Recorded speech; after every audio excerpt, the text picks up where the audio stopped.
عنه مسؤولا صدقت يا ربنا اللهم صل على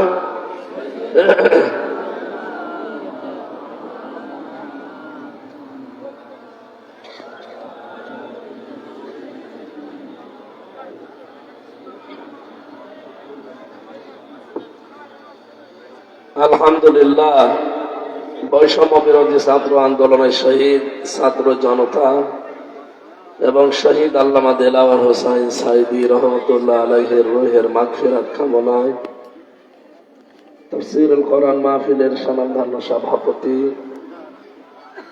Pajia degree college ময়দান, কেশবপুর, যশোর, অত্র এলাকার সর্বজন শ্রদ্ধাভাজন ব্যক্তিত্ব জনাব মাওলানা আব্দুস সামাদ আতালাল্লাহু উমরাহু ওয়া বারাকাল্লাহু ফি হায়াতি, বলেন আমিন। এই মাহফিলে এতক্ষণ যারা আলোচনা রেখেছেন বিশিষ্ট ইসলামিক স্কলার, বাংলাদেশ সুপ্রিম কোর্টের আইনজীবী, যশোরের কৃতি সন্তান জনাব অ্যাডভোকেট গাজী এনামুল হক, ইসলামী সঙ্গীত পরিবেশন করলেন মুনতাসির আল মাহমুদ নাবিব। এখানে যিনি সভাপতির দায়িত্ব পালন করার কথা ছিল জনাব মুহাদ্দিস শহীদুল ইসলাম অসুস্থ। সুস্থতা একটা নিয়ামত, আমি টের পাচ্ছি। ৬-৭ দিন আমার এই অবস্থায় একই, খুব কষ্ট হচ্ছে। তারপরেও শুধু নেওয়া আছে অনুষ্ঠানগুলো অনেক আগে, এই জন্য কষ্ট করে হলেও আশা লাগছে। আল্লাহ যখন নিয়ে এসে দিয়েছেন, শরীরটাকে যেন সুস্থ করে সহজ সরল ভাষায় কিছু কথা বলার তৌফিক দান করেন, বলে না আমি। মঞ্চে বসা আপনাদের এলাকার সন্তান জনাব সাইদুর রহমান সাইদ ভাই, অন্যান্য ওলামা ইকরাম, সামনে বসা মুসলমান ভাইরা, পর্দার আড়ালের সম্মানিত মা এবং বোনেরা, প্রশাসনের ভাইরা, প্রাণ প্রিয় যশোরবাসী, আল্লাহর দরবারে শুকরিয়া জানাচ্ছি যিনি আমাদেরকে মুসলমান বানিয়েছেন। এটা আমরা পৃথিবীতে আসার আগে কেউ আল্লাহর কাছে চাইনি যে আমাকে মুসলমানের ঘরে পাঠিয়ে। আল্লাহ যেহেতু দয়া করে আমাদেরকে এই ঘরে পাঠিয়েছেন, সুতরাং এই ঘরের মান মর্যাদা সম্মান যেন ঠিক থাকে, সেই কাজ আমাদের করা লাগবে। অনেক মানুষ মুসলমানের ঘরে এসেও এ ঘরের সম্মান ঠিক রাখতে পারছে না। তারা নিজেদেরকে বামপন্থী বলে মুসলমানের পরিচয় বহন না করে বামপন্থী বলে নিজেদেরকে তারা আনন্দ বোধ করে। ওয়া আসহাবুল ইয়ামিন মা আসহাবুল ইয়ামিন ওয়া আসহাবুশ শিমাল মা আসহাবুশ শিমাল।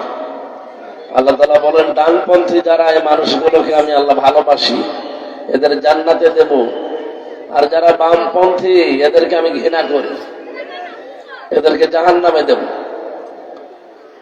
যারা এদেশে মুসলমান দাবি করার পরও বলে যে আমি বাম রাজনীতি করি, আপনার মতো কপাল পোড়া মানুষ এই বাংলাদেশে আর নেই। জান্নাতে যারা যাবে ওরা কি বামপন্থী না ডানপন্থী? ডানপন্থী হলে কি কি করা লাগে? বিশ্বনবী মুহাম্মদ রাসূলুল্লাহকে দিয়ে আল্লাহ কি কি করিয়েছিলেন এই দুনিয়াতে। গতকাল আপনারা দেখেছেন এই দেশে খ্যাতনামা একজন পীর সাহেব সৈয়দ রেজাউল করিম হাফিজাহুল্লাহ, তার কাছে এতদিন যারা বলতো কোরআনের সাথে ধর্মের সম্পর্ক নেই, কোরআনের সাথে রাজনীতির সম্পর্ক নেই, শরিয়া আইন আমরা বিশ্বাস করি না, এই মানুষগুলো এখন সেখানে যে দোয়া নিতে গেছে, শুধু দোয়া নিয়ে চলে এসেছে। 10টা শর্ত দিয়েছিল যেগুলো এদেশের একামতের দিন ইসলামী আন্দোলনের লোকেরা দিয়ে থাকে। সেই 10টা শর্তই তিনি পূরণ করে লিখিত সই দিয়ে এসেছে। তার মানে এর দ্বারা গতকাল থেকে প্রমাণ হয়ে গেছে বাংলাদেশে ইসলাম ছাড়া জোর করে আপনি কিছু করতেও পারবেন না, টিকতেও পারবেন না। ইসলামের একটা জয় জয়কার ভাব বাংলাদেশে আমরা দেখতে পাচ্ছি। গত 3 দিন আগে আমেরিকার গোয়েন্দার একটা রিপোর্ট এদেশে প্রকাশ পেয়েছে। তৃতীয় একটা রাজনৈতিক শক্তি ইসলামপন্থী যারা, এদের উত্থান হতে যাচ্ছে। এই জন্য অনেক জালেম এবং মুনাফিকের মাথা খারাপ হয়ে গেছে। তারা টের পাচ্ছে যে আমাদের পায়ের নিচে মাটি নেই। কারণ পৃথিবীতে বাংলাদেশের মানুষ চালাকও যেমন, চতুরও সেরকম। এরা লবণের ভেতরে বালি দিয়ে চালিয়ে দিতে পারে। কথা বলেন না কেন? আপনাদের এলাকায় যেহেতু মাছ হয়, চিংড়ি মাছের ভেতরে লোহা ঢুকিয়ে যেখানে 20টা 1 কেজি হওয়া দরকার 4টা 1 কেজি হয়ে যায়। এত বুদ্ধি এই দেশের মানুষের, সে শয়তানি বুদ্ধি হোক আর ভালো বুদ্ধি হোক। এখানে এরকম করা যাবে না। বসেন, তাড়াতাড়ি বসে, যারা দাঁড়িয়ে আছে বসিয়ে দেন।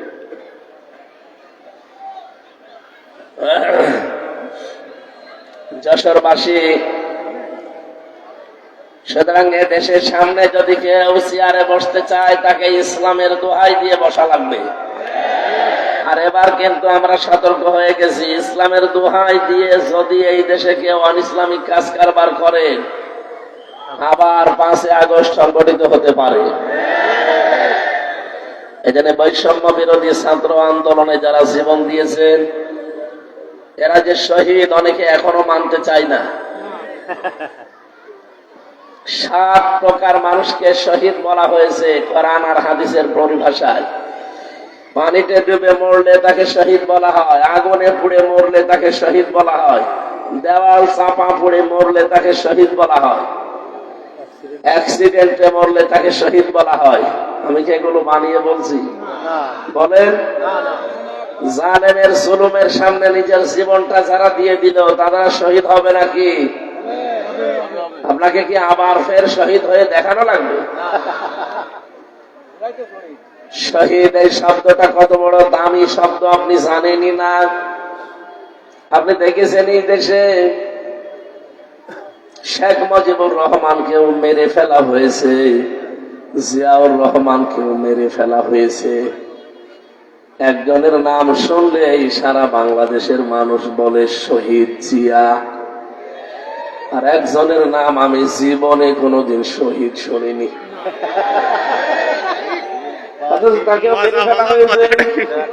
আপনি কোনদিন শুনেছেন শহীদ বঙ্গবন্ধু শেখ মুজিবুর রহমান? এ কথা কেউ বলে কেন?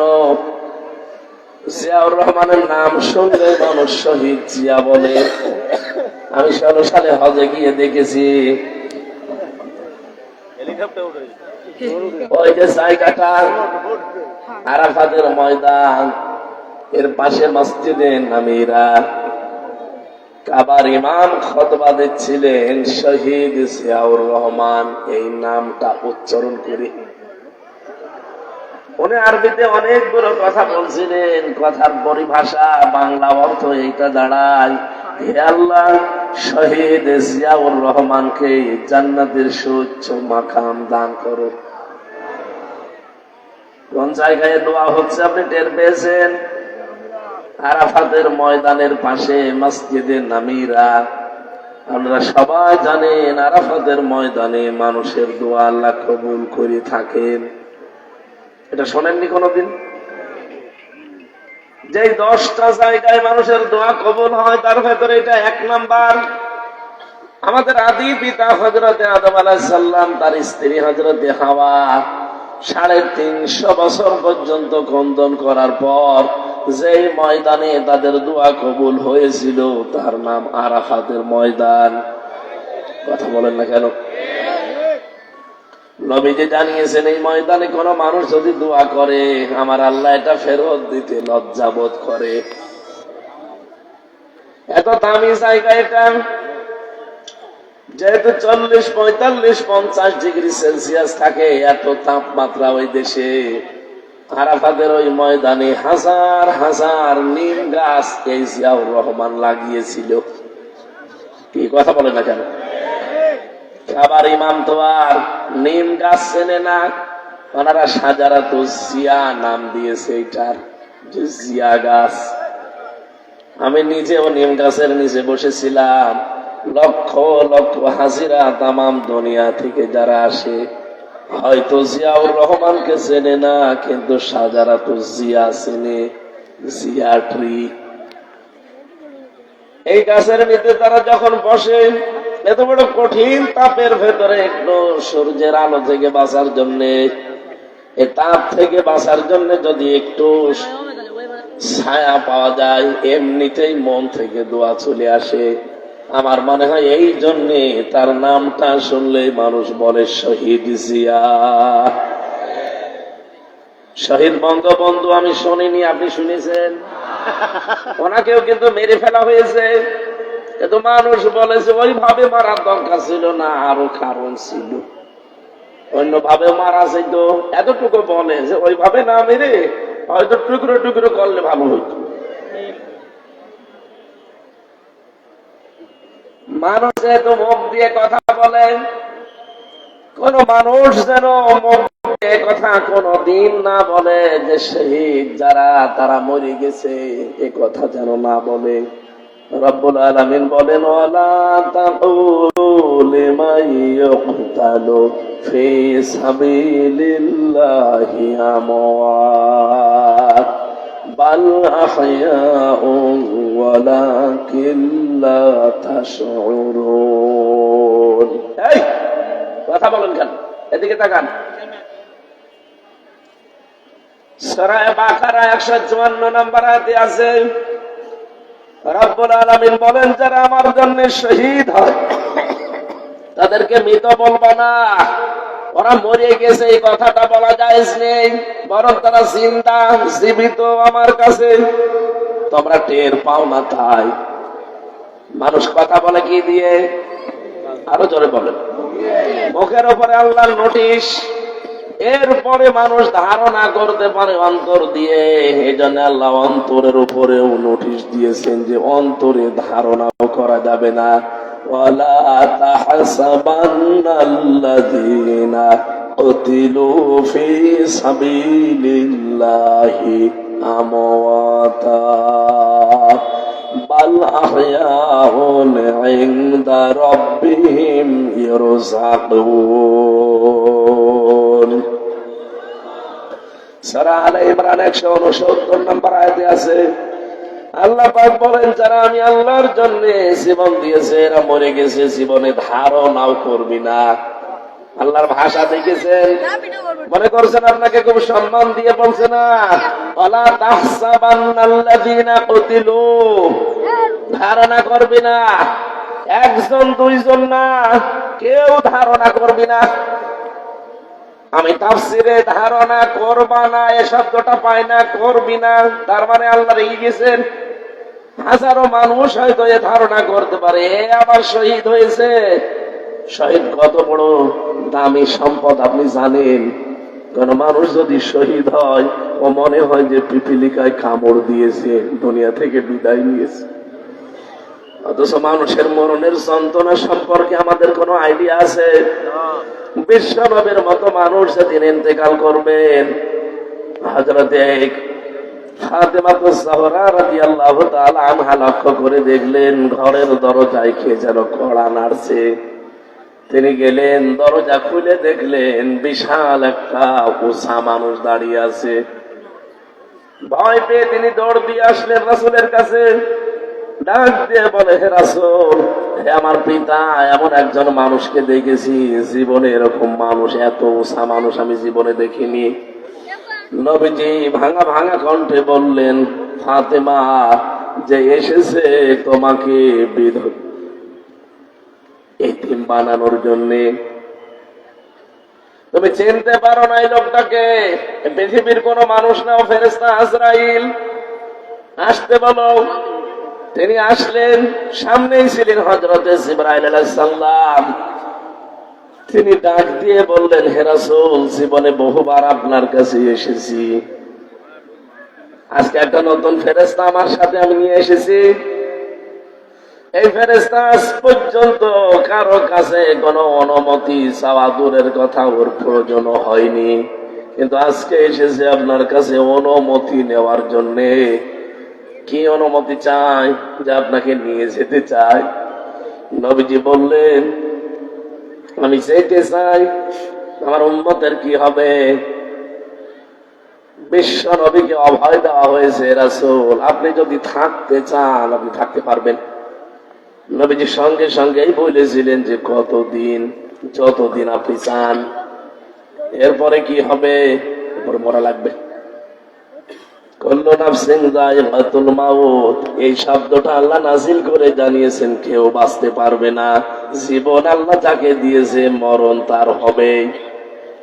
এই শব্দটা নিয়ে কোনো মানুষ যদি একটু ভালোভাবে চিন্তা ভাবনা করে, গভীর ভাবে মনোযোগ দেয় যে আমার মরা লাগবে, ওর জীবনটা পাল্টাতে আর কিছু লাগবে না।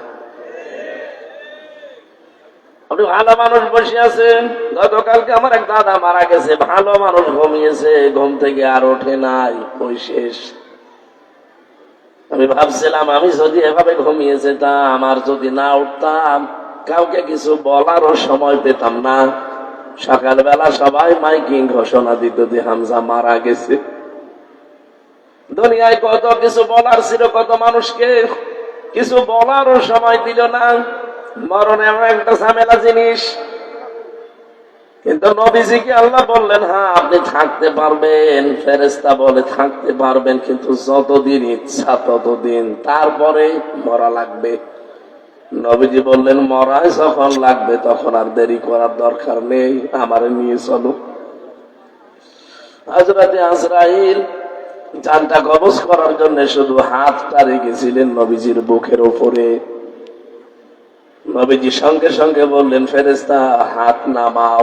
কি রাখলে? ফেরেশতা বলে, হে রাসূল আমি জানি আল্লাহর পরে আপনার স্থান। আমি খুব আসানের সতর্কতার সহিত শুধু আমার হাতটা আমি রেখেছি, তাও খুব আস্তে করে। এখনো পুরাটা ভর আমি দেয়নি, শুধু রেখে দিয়েছি। নবীজি বললেন, আজরাইল এইটাই যদি তোমার হাত রাখা হয় তাহলে তোমার কষ্ট কোনটা? তুমি শুধু হাত এখনো ভর দাওনি, শুধু রেখে দিলে মনে হচ্ছে উহুদ পাহাড় আমার বুকের উপরে ছাপিয়ে দিয়েছ।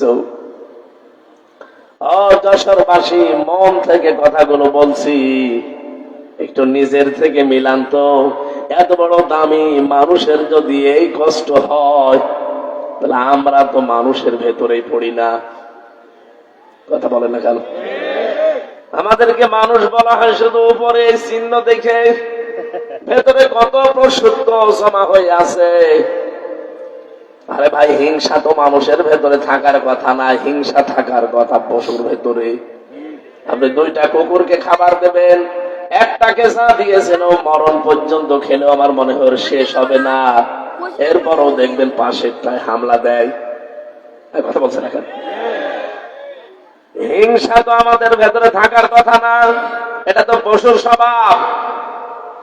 মানুষের এই চেহারা শুধু থাকলে আপনি মানুষ বলে পরিগণিত হবেন না, বিষয়টা এমন না। এখানে সেটা বলতে চাই, এত বড় দামি মানুষকে তো আজরাইল হুকুম নিয়ে এসে যদি জান কবজে, এত কষ্ট তার কাছে মনে হয়। নবীজি আমার মতো এত দুর্বল ছিলেন না। বিশ্ব নবী বলেন, 100 হামজার শক্তি আল্লাহ আমার শরীরে দিয়েছিলেন। তার মানে আমার মতো 100 জন মানুষের শক্তি এক জায়গায় করলে যা হয়, নবীজিকে আল্লাহ একাই দিয়েছিলেন। সেই মানুষটা যদি একটা হাতের ভর তাও ভর দেয়, শুধু রেখেছে হালকা, এটাই যদি সহ্য করতে সে না পারে, আমি আপনি কোন ধান্দায় আছি? ধারণা কোন যেন আপনার না আসে। যারা শহীদ হয়, এ মানুষগুলোর মরণের কথা শুনলেন যে পিপিলিকা কামড় দিলে যতটুকু যন্ত্রণা, অতটুকুতেই তার জীবনটা শেষ হয়ে যায়, সে আর টের পায় না। তার মানে শহীদের মরণ নবীজির ইন্তেকালের, নবীজির মরণের চাইতেও অনেক কম। কথা বলতে থাকেন, আপনি কি বুঝেছেন কি বলতে চাই? সুতরাং শহীদের শব্দটা কিন্তু আল্লাহ যাকে তাকে দেয় না। ওয়ালিয়ালামাল্লাহুল্লাযীনা আমানু ওয়া ইয়াত্তাখিযা মিনকুম শুহাদা। সূরা আলে ইমরান 140 নম্বর আয়াতের মাঝের অংশে আছে, জেনে রাখো যাদের ঈমান এবং আমল কাজ কারবার আমি আল্লাহর পছন্দ হয়, এই মানুষগুলোকে আমি আল্লাহ এমনিতেই মরণ দেই না। এদের সাধারণ ভাবে মরণ দিলে তো শেষ হয়ে যেত না, এই মানুষগুলোকে আমি শাহাদাতের মরণ দিয়ে ধন্য করি। আজকের মাওলানা আব্দুস সামাদ একটা আলেম মানুষ, এখনই যদি মারা যায়, যদি ঈমান নিয়ে মারা যেতে পারে, কবরে দিয়ে দেবেন, ঘুমিয়ে পড়বে, কিয়ামত পর্যন্ত ঘুমাবে। ফেরেশতা যেদিন ফুৎকার দেবে সিংহায়, সেই দিন উনি উঠবে, এর আগে পরে কিচ্ছু নেই। কিন্তু লোকটা যদি শহীদ হতে পারে, কবরে দেওয়ার সঙ্গে সঙ্গে ঘুমানো লাগবে না, আল্লাহ বলেন আমি নিজে তাদেরকে খাওয়াবো। ও যশোরবাসী, মাথায় তো মগজ আছে নাকি বলেন? কোন মানুষকে জেগে থাকলে খাওয়া লাগে? খাওয়া লাগে না? ঘুমিয়ে থাকলে খাওয়া লাগে? তার মানে তো ঘুমিয়ে পড়বেন, ওনার খাবার কিসের? শহীদ তো ঘুমাবে না, ও জীবিত। মরণের পরে শুধু কবরে দিতে দেরি, আল্লাহ নিজে বলেন আমি জান্নাতি খাবার তাদের জন্য খাওয়াবো।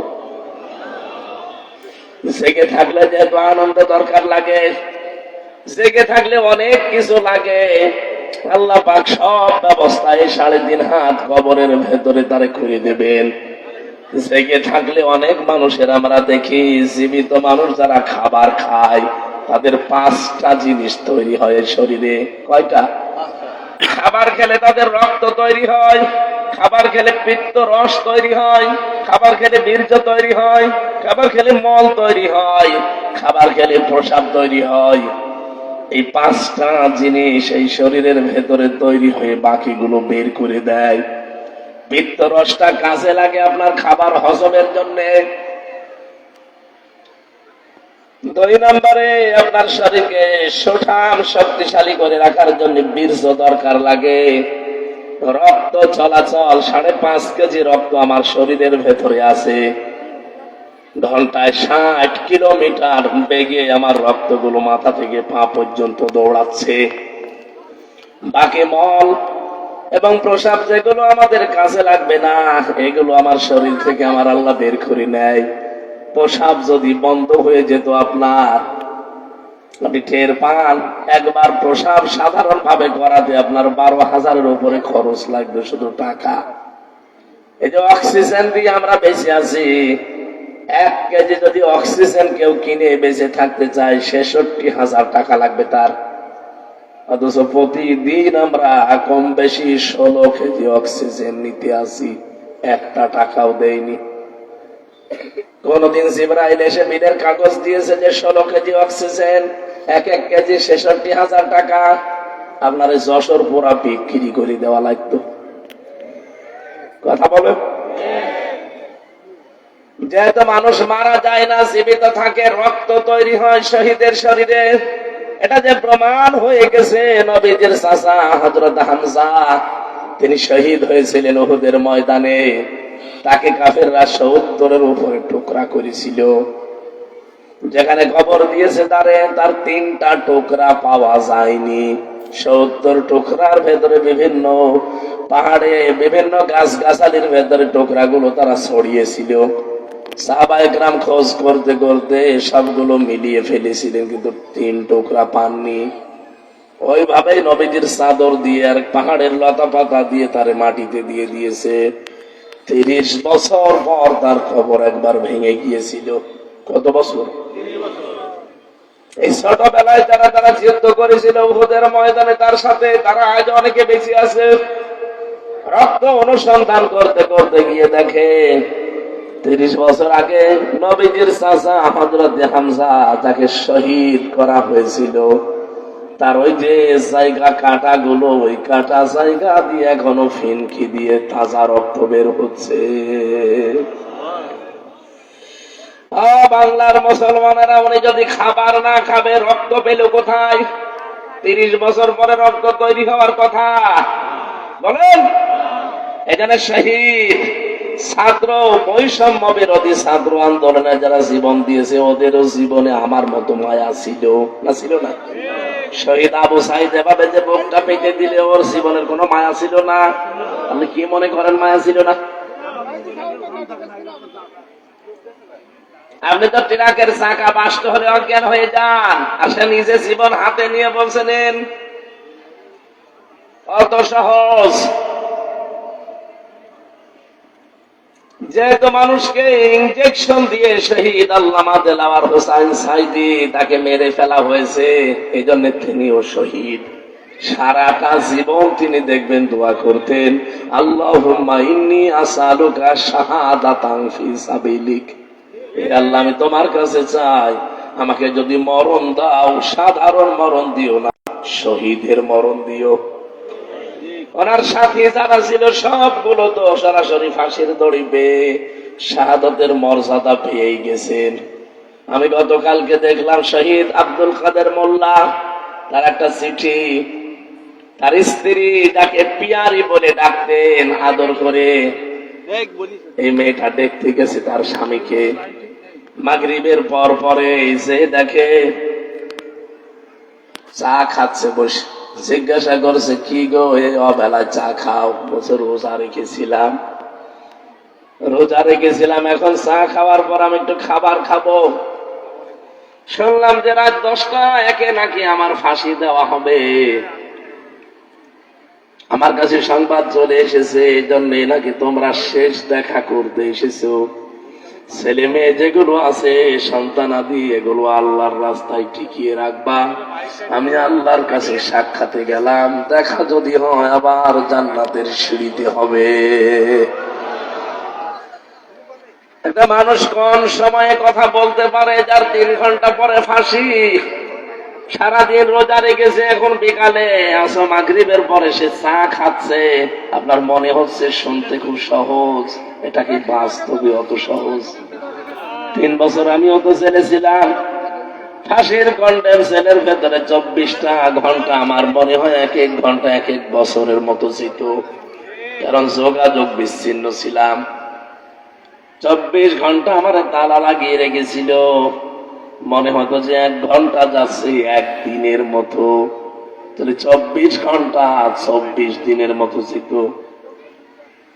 কোনো কিছু নেই, তারপরও অজানা একটা টেনশনে আমাকে সবসময় কাবু করে রাখতো। ওই যে ডায়াবেটিস হয়ে গেছে, এখনো পর্যন্ত ভালো হয় না। অথচ লোকটার মাত্র 3 ঘন্টা বাকি আছে। 7টার সময় যদি দেখা করে থাকে, 10টা একে ফাঁসি। কয় ঘন্টা? 3 ঘন্টা আগে সে লোকটারে এত উৎফুল্ল মনে হচ্ছে শ্বশুর বাড়ি যাচ্ছে। আল্লাহ রাব্বুল আলামিন কোরআনে কারিমে জানিয়েছে যে কারারক্ষী আমি জেলখানায় থাকতে আমাকে ঘটনা শুনিয়েছিল একবার, যে আমি তার ফাঁসির সময় ছিলাম। এই লোকটার 3টা ঘন্টা বাকি আছে, কিন্তু শরীরের ভেতরে চেহারার ভেতরে কোনো ছাপ নেই, একেবারে নিশ্চিন্তায় বসে আছে। মনে হচ্ছে ওনাকে কোনো সুসংবাদ দেওয়া হয়েছে। আমি ওই দিন কারারক্ষী কুতুবউদ্দিন ভাইকে বলেছিলাম যে ভাই আপনি টের পাননি, আমি টের পেয়েছি।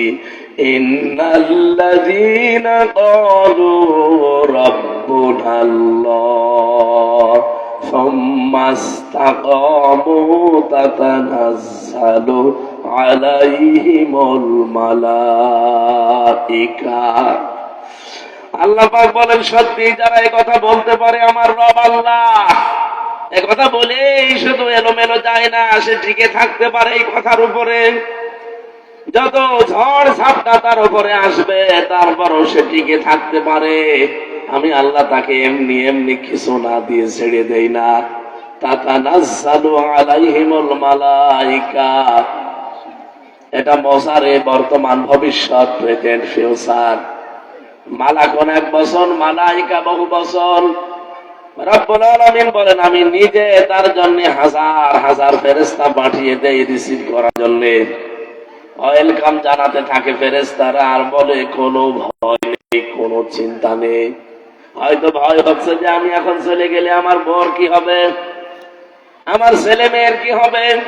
তাদেরকে কে দেখে রাখবে? আমার দলের লোক এতগুলো মানুষ পালিয়ে বেড়ায়, জেল খাটে, কি হবে তাদের?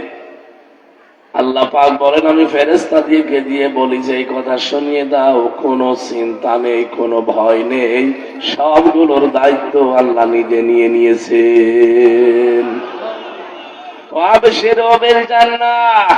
ওই জান্নাতের সুসংবাদ গ্রহণ করো। আল্লাতি কুনতুম তুআদুন, যার ওয়াদা আল্লাহ তোমাদের কাছ থেকে নিয়েছিলেন। তিনি যে ওয়াদা দিয়েছিলেন তোমাদেরকে, তার অঙ্গীকার এই যে জান্নাত দেখা যাচ্ছে, প্রবেশ করো।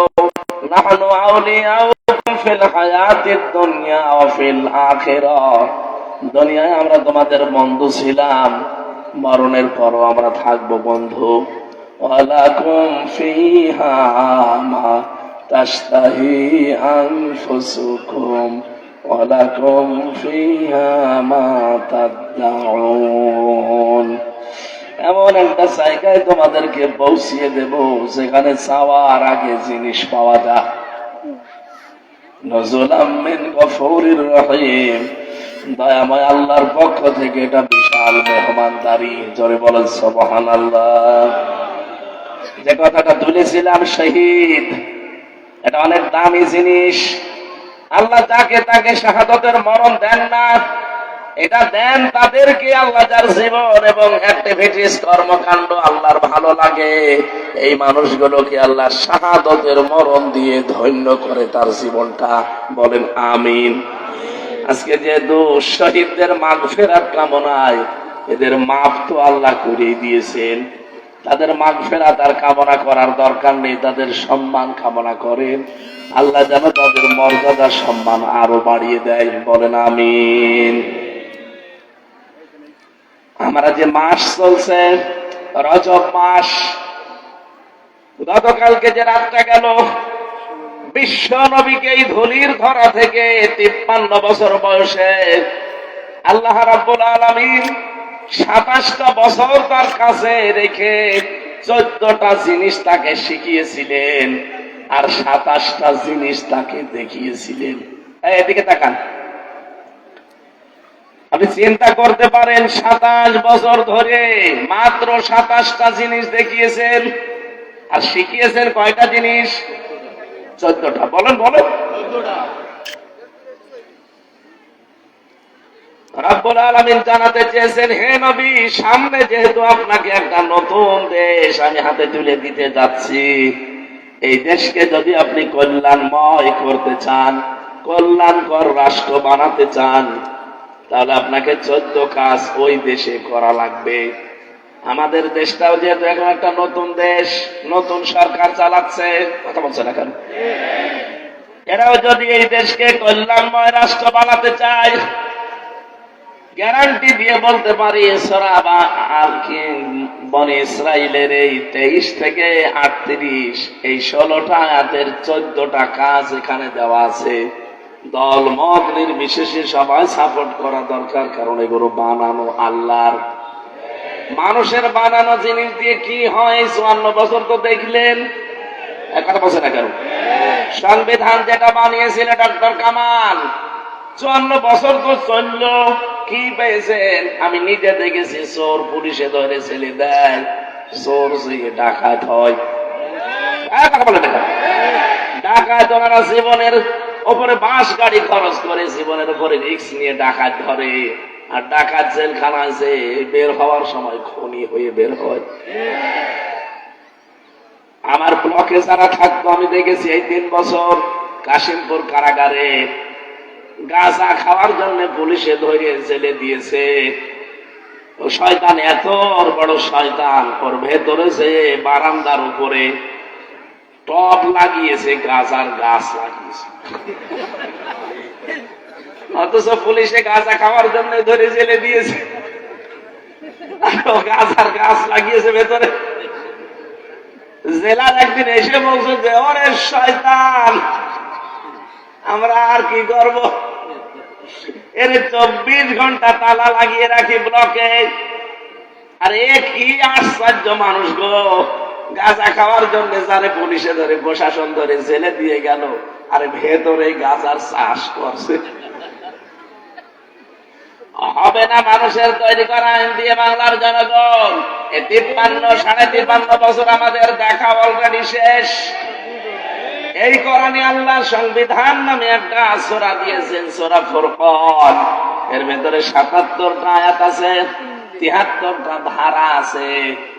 এই 73টা ধারা দিয়ে যদি বাংলাদেশের সংবিধান বানানো যায়, এদেশে গাছাখর ধরলে জীবনে আর গাছ লাগাবে না। চোর ধরলে কোনোদিনও ডাকাত হয়ে বের হবে না, কারণ চোর ধরলে ওর যে শাস্তি, ওইটা যখন বাইতুল মোকাররমে যশোরের আদালতের সামনে, কেশবপুরের কেন্দ্রীয় মসজিদের সামনে যখন আদালত কর্তৃক প্রমাণ হবে যে ও চুরি করেছে, ও যে অভাবে চুরি না করে যদি স্বভাবে চুরি করে থাকে, ওর হাত যখন লক্ষ লক্ষ মানুষের সামনে কেটে ফেলা হবে, হাজারো মানুষ এমনি ভালো হয়ে যাবে। আমার ছোট দাদা বলছিল যে আমি একবার হজে যেয়ে মাটির নিচে যে ওযুখানা গুলো আছে মসজিদে নববীতে, ওখানে যে ওযু করে করে দেখি আসার সময় একটা ঘড়ি পড়ে আছে। চিন্তা করলাম কেউ নিচ্ছে না, আশপাশে তাকিয়ে দেখলাম কেউ নেই। মনের ভেতরে ভয়, যদি ধরা পড়ে যায় এদেশের আইন হচ্ছে হাত কেটে দেবে। দেশে গেলে মানুষ বলবে হাজী সাহেব চোর। এই ভয়ে নিতেও পারি না, কিন্তু কেউ তো নেই আশপাশে। আস্তে করে তুলে নিলাম। হারানো জিনিস যেখানে জমা দেওয়া, ওই জায়গায় জমা দিলাম। মসজিদে নববীর সামনে ওই ঘরটা আছে। ওনারা জিজ্ঞাসা করলাম যে ওনার ভাষা দিয়ে, কারণ উনি 14-15 বছর এখন ওই দেশে থাকে। জিজ্ঞাসা করলাম যে ভাই এই ঘড়িটার দাম কেমন হবে? উনি ওনার ভাষা দিয়ে বলে, ইয়া হাজিউল হজ্জা তাই না বিলাদুকা। হাজি দেশ কোথায়? যে তুমি বাংলাদেশ। বাংলাদেশ থেকে এসেছি। উনি হিসাব করে বলছে আপনার বাংলা টাকা অনুযায়ী এই ঘড়িটার দাম হবে কমপক্ষে 72,000 টাকা। মোবাইল ঘড়ি। বলেন তো 72,000 টাকার ঘড়ি পড়ে আছে, কেউ নিচ্ছে না, ওযুখানায়। এদেশে 72 পয়সা থাকবে? বলেন। ওই দেশে তারপরও কোরআনের সম্পূর্ণ আইন নেই। 100 ভাগের মাত্র খুব বেশি হলো 30 ভাগ আছে, বাকিগুলো নেই। 30 ভাগে আমি যে শান্তি পেয়েছি ওই দেশে, আমার এই দেশে যদি 100 ভাগ কোরআনের আইনটা কার্যকর হয়ে যায়। কালকে আমি এক জায়গা থেকে আসার সময় পুলিশ, আমার নরম সরব পুলিশ, একেবারে হাবা গোবা গাড়িটা আটকিয়েছে, আমার পেছনের গাড়িটা। বললাম ওর কাগজ ফেল হয়ে গেছে, মাত্র 3 দিন আগে সময় পাইনি, আপনি খুব নরমাল মামলা দেন। হুজুর 3 দিন তো বেশি ঝামেলা করবো না, ছেড়ে দেব। তবে আমাদের একটা একটু টেনশন আছে, সামনে যা দেখতে পাচ্ছি, আমরাও তো দেশের খোঁজ খবর রাখি। আগস্টের 5 তারিখের আগে এই দেশে মাত্র 100 জনের 15 জন মানুষ চাইতো যে দেশে কোরআনের বিধান কায়েম হোক। অথচ এই 5.5 মাসের ব্যবধানে America, voice of America, Microsoft, এগুলো সব তো আমার খালাতো ভাই, সব খ্রিস্টান। এরা রেপোর্ট দিচ্ছে এই দেশে এখন 100 জনের প্রায় 58 জন চাচ্ছে যে ইসলামে দেশে কায়েম হোক। 5.5 মাসে যদি অবস্থা তৈরি হয়ে যায়, আর 5 মাস যেতে দেন। এই জন্যই তো গতকাল চরমনাইয়ের পীর উনি বলেছেন যে আমরা নির্বাচন চাই অন্তত 1-1.5 বছর পরে। দেখলাম পাশ থেকে কে যেন জামা টিনি ধরছে। কতদিন না, তাড়াতাড়ি ওরা টের পেয়ে গেছে। 5.5 মাসে যদি 15 থেকে 58 চলে আসে, আর 1 বছর যেতে দিলে এই দেশের হিন্দু, খ্রিস্টান, বৌদ্ধ, মুসলমান সব 100 জনের 100 জনই বলবে আমরা কোরআনের বিধান চাই।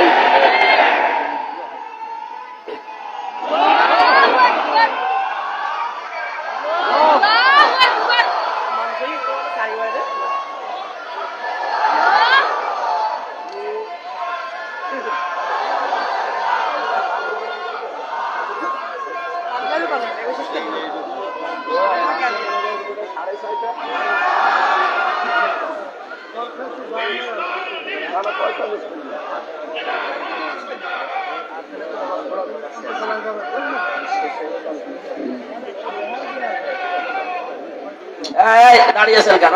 বসেন। আমি যে গুরুত্বপূর্ণ বিষয়টা তুলতে চেয়েছিলাম, আমি আমার ঘড়ি নষ্ট হয়ে গেছে নাকি কি সমস্যা? আমি মনে করছি বোধ হয় 4:30 বাজে, শয়তান দেখি 5:30 বেজে গেছে। হইলে আসবে তো কাটাটা আসলে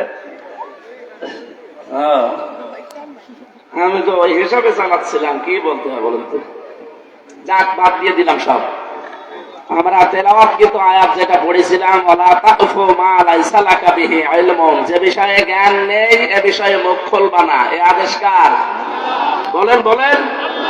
কেন দিয়েছেন? কারণ কিয়ামতের ওই কঠিন ময়দানে আপনার অন্তর, আপনার কান, আপনার এই মুখ যেটা দিয়ে কথা বলেন, ইন্নাস সামআ ওয়াল বাসারা ওয়াল ফুআদা, আপনার এই চোখ, আপনার এই মুখ, আপনার অন্তর, কিয়ামতে প্রতিটি জিনিস কিন্তু পঙ্খানো ভাবে জিজ্ঞাসিত হবে। কি কি করেছেন সব এই তিনটাকে আল্লাহ জিজ্ঞাসা করবে, একেবারে সঠিক উত্তরেরা দিয়ে দেবে। কারণ আপনাকে আল্লাহ কথা বলতে দেবে না। আল ইয়াউমা নাখতিমু আলা আফওয়াহিহিম ওয়া তুকাল্লিমুনা আইদিহিম ওয়া তাশহাদু আরজুলুহুম বিমা কানু ইয়াকসিবুন। রাব্বুল আলামিন বলেন, কিয়ামতের দিন তোর মুখটা যখন সেলাই লাগিয়ে দেব, হাত বলবে আল্লাহ এই এই করেছিল। আজ আসার মাসে এখানে মাত্র 20,000 মানুষ মনে করেন। এই জায়গায় যদি আমার মুখটা আল্লাহ এখনই বন্ধ করে দিয়ে আমার হাতের কথা চালু করে দেয়, আর সারাদিন অন্তত হাত দিয়ে যা করেছি এগুলো শুনতে আমার কান মেনে নেবে?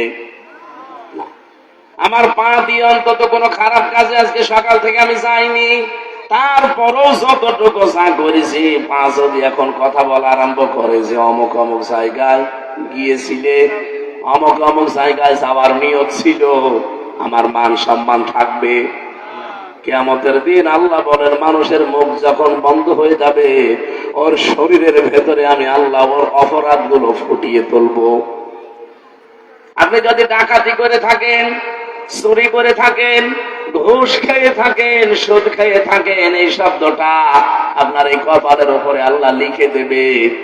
এত মোটা অক্ষরে লিখবে, এই যে ঘড়ি দেখতে পান জলে লেবে এরকম মোটা অক্ষরে লেখা থাকবে যে আপনি চোর, আপনি ঘুষখোর, আপনি সুদখোর, আপনি জেনাকারী। এগুলো যখন ফুটিয়ে তুলবে, কিয়ামতে কোটি কোটি মানুষ থাকবে, আপনার কি মনে হয় কি পাবেন লজ্জা? আপনি বলেন। এখানে হিসাব নিকাশ করে আমাদের কথা বলা দরকার। যে কোনো কথা বলার আগে অন্তত 3 বার চিন্তা করা দরকার। আল্লাহ কিন্তু এই কথাটা শুনতেছে, ফেরেশতারা লিখতেছে, আর কিয়ামতে এই কথার উপরে আমার আবার হিসাব হবে। এই কথা বলে না কেন? এমনিতে আপনার জীবন পাল্টিয়ে যাবে। যে 27টা জিনিস নবীকে আল্লাহ দেখালেন, তার প্রথম নাম্বারে আল্লাহ তাকে দেখিয়েছিলেন পুলসিরাত। কি দেখিয়েছেন? বলেন বলেন। সর্বপ্রথম আল্লাহ তাকে পুলসিরাত দেখালেন। আমরা অনেকেই সারা জীবন নাম শুনি পুলসিরাত, কি এটা কোনদিন কল্পনাও নিয়ে আসতে পারেন না, আপনার আসবেও না। 30,000 বছরের রাস্তা, উঠতে 10 বছর, সোজা 10 বছর, নামতে 10 বছর। তাও এরকম ব্রিজ চওড়া হলে তো হজ চিকন হবে চুলের মতো, আর ধার হবে হীরার মতো। কোরআনে কারীম জানিয়েছে, ওয়া ইম মিনকুম ইল্লা ওয়ারিদুহা কানা আলা রাব্বিকা হাতমান মাকদিয়্যা সুম্মা নুনাজ্জিল্লাযীনা তাকাও ওয়া নাযারুজ যালিমিনা ফিহা জিথিয়্যা। পুলসিরাতটা আমি জাহান্নামের উপরে সেট করেছি। এই মানুষগুলোকে আমি আল্লাহ যাদেরকে পার করে দেব, দুনিয়া যাদের তাকওয়া ছিল আর যারা অপরাধী, এই মানুষগুলো কেটে কেটে এর ভেতরে পড়তে থাকবে। বলেন নাউজুবিল্লাহ। আয়াতটা পড়লে আমার যেন কেমন মনে হয়, কিয়ামতে হয়তো আল্লাহ ওই কাঁটার ভেতরে আমারে আবার ফেলে দেয় কিনা। আমার তাকওয়া যদি মানসম্মত না হয়, উপরে লোক দেখানোর জন্য যা করলাম, আমার তাকওয়া যদি আসলে মানসম্পন্ন না হয়, কিয়ামতের দিন কিন্তু ওই পুলসিরাত পার হওয়ার সময় আপনাকে কেটে পড়ে যাওয়া লাগবে। এখানে তাকওয়াটা একেবারে মানসম্মত তৈরি করা দরকার দুনিয়ায়। দ্বিতীয় নম্বর, নবীজিকে আল্লাহ দেখালেন মিজান। মিজান মানে না, এখানে পুলিশ অফিসার বসে আছে, ওনাকেও যদি জিজ্ঞাসা করি মিজান মানে কি, যেহেতু বাংলা শিক্ষিত মানুষ একবারে বলবি মিজান মানে দাড়ি পাল্লা। জিজ্ঞাসা করেন তো কোনদিন কোন অভিধানে কোন জায়গায় পড়েছে মিজান মানে দাড়ি পাল্লা? পড়েছে? শুনি শুনি। মিজান মানে মানদণ্ড। মিজান মানে কি বলেন বলেন। আপনি হাইকোর্টে যান, দেখবেন সামনে একটা দাড়ি পাল্লা টাঙানো আছে, দুই দিকে এই পাল্লাটা সমান। সরকার দেশের জনগণকে বোঝাতে চায়, সারা বাংলাদেশের কোন জায়গায় যদি ন্যায় বিচার না পাও, এই হাইকোর্টে আসলে ন্যায় বিচার পাবা। এই যে ন্যায় বিচারের চিহ্ন, তাহলে দাড়ি পাল্লাটা হচ্ছে ন্যায় বিচারের কি? আরো জোরে বলেন। নবীজিকে আল্লাহ মিজান দেখিয়েছিলেন। কি মিজান? এবার এবার খেয়াল করেন, এখানে আমার মনে হয় শুধু পাগল ছাড়া, নারী পুরুষ যত আমরা এসেছি, শুধু পাগল ছাড়া এমন কেউ নেই যে কথা সে লোকটা বলতে পারে যে কিয়ামতের দিন আমাদের যে আমল, আমল মানে কি? এই জবাব দিলেন না? কিয়ামতে মিজানের যে পাল্লা, আমরা বলি মিজানের পাল্লায় মাপ দেওয়া হবে। মাপ দেবে কি? আমল। কি দেবে? নেক আমল, বদ আমল। কথা বলেন ঠিক কিনা? তাহলে কিয়ামতে আল্লাহ মাপ দেবে আমল। আমলের বাংলা কি? কাজ। বলেন বলেন। এনাকে জিজ্ঞাসা করি আমি, কোন পাগলও কি বলবে যে 5 কেজি কাজ দাড়ি পাল্লার এক প্রান্তে তুলে দিলাম?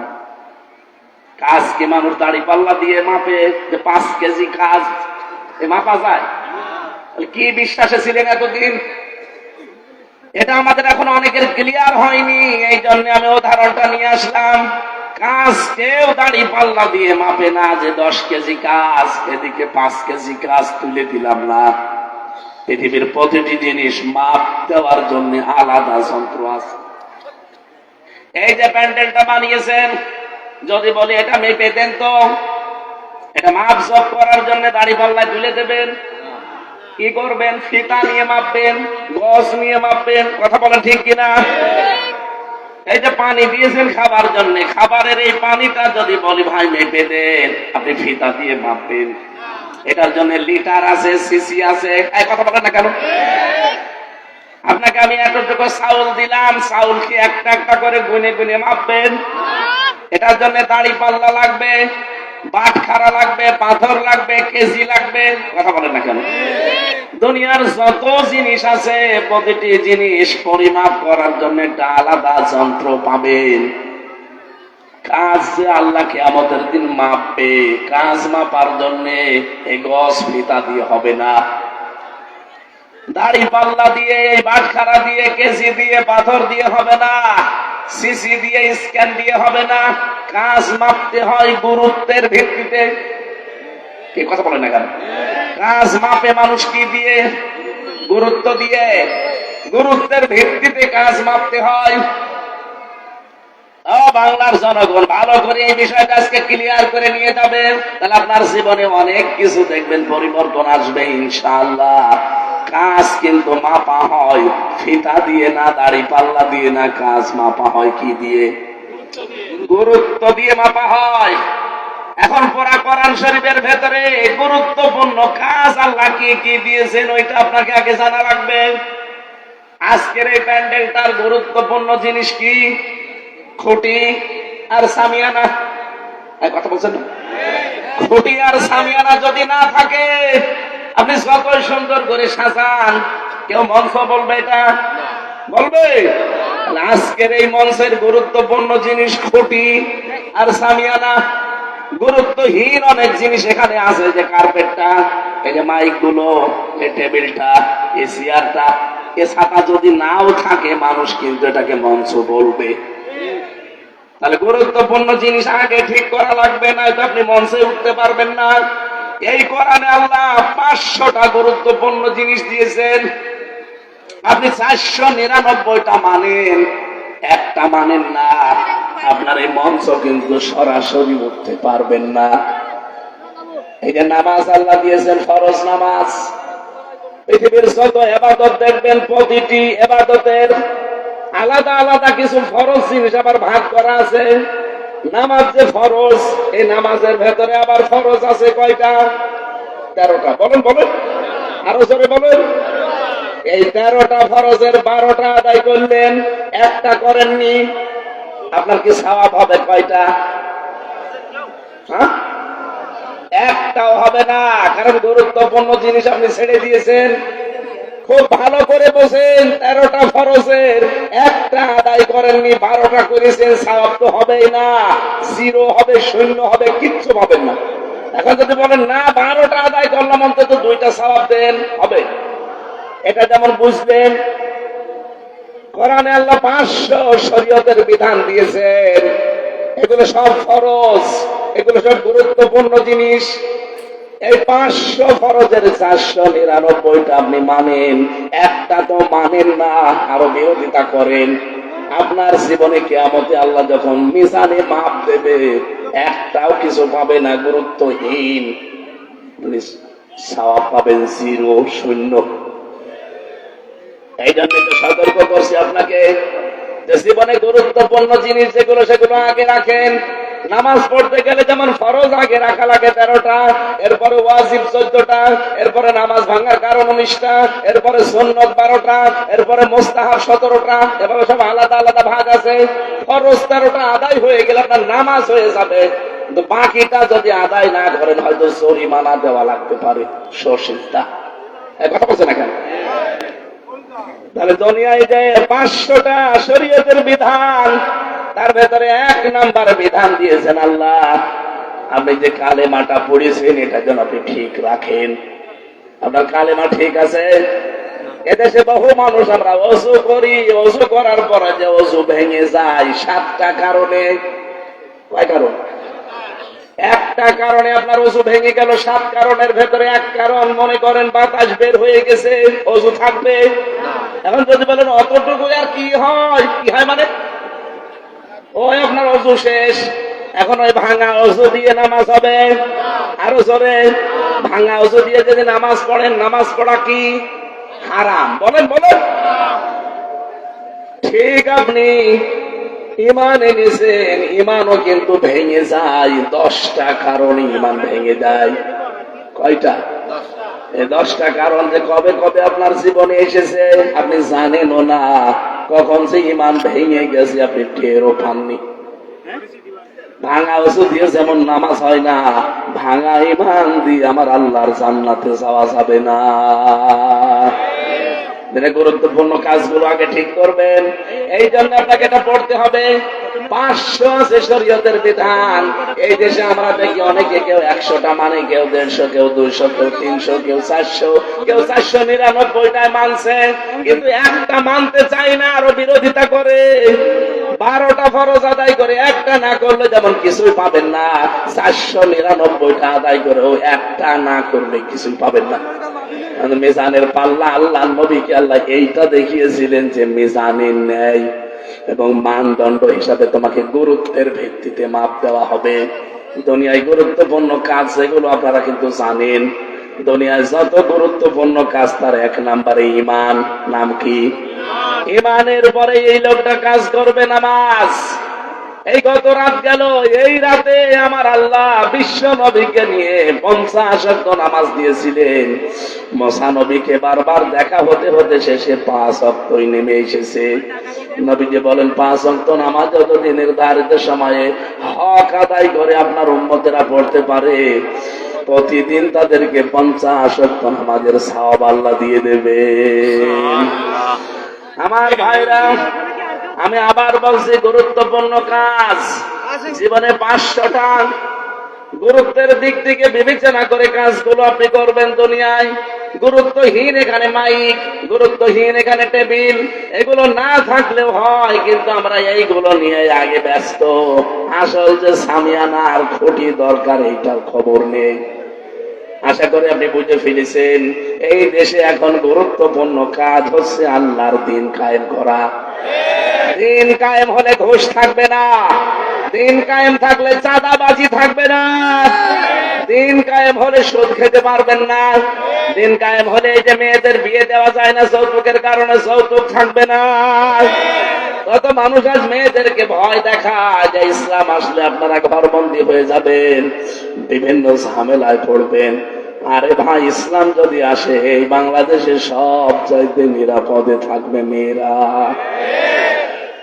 অনেকে আবার প্রশ্ন করে, হুজুর ইসলাম যদি এসে যায় একটু ডাইল মাইল খাই, একটু বিড়ি খায়, আকিস বিড়ি, এইটার কি হবে? হবে, খেতে পারবেন? পারবেন না? পারবে। এখন যদি পাঁচিয়া এই মসজিদে যান, মসজিদের ভেতরে গিয়ে আপনার বিড়ির নেশা, আকিস বিড়ি খাবেন, বলেন তো চার দেওয়ালের মাঝে থাকা কালি বিড়ি খেতে পারবেন? বলেন না। কেন? পরিবেশটা এরকম। খেতে চাইলে আপনাকে বাইরে যাওয়া লাগবে, কথা বলেন ঠিক কিনা? এদের যখন ইসলাম দিয়ে পরিচালিত হবে, এই ৭৭টা আয়াতের ৭৩টা ধারা যখন বাংলাদেশে কায়েম থাকবে, পুরা দেশ হয়ে যাবে মসজিদ। ৫৬,০০০ বর্গ মাইলের এরিয়া হয়ে যাবে মসজিদের মতো। আপনার মন চাইলেও আপনি খেতে পারবেন না, ওই পরিবেশই তৈরি হয়ে যাবে। জোরে বলেন আল্লাহু আকবার। নবীজিকে এরকম একটা একটা করে ২৭টা জিনিস দেখিয়েছেন, আর আসার সময় ১৪টা জিনিস শিখিয়েছেন যে এইগুলো যে আপনি অ্যাপ্লাই করবেন উম্মতের ভেতরে। আমরা আজকে আর না, আগামীতে আবার কোন জায়গায় আসলে দেখা যাবে ইনশাল্লাহ। সম্মানিত ভাইরা, মেয়েদের বহু মেয়ে লোক এসেছে বাইরে। আমি জেলখানায় বসে দাম্পত্য জীবন, মেয়েদের যে সমস্যা এবং সমাধান, এটা নিয়ে বই লিখেছিলাম। ওই যে গাড়ির সামনে দেখা যাচ্ছে, মেয়ের জন্য নিজের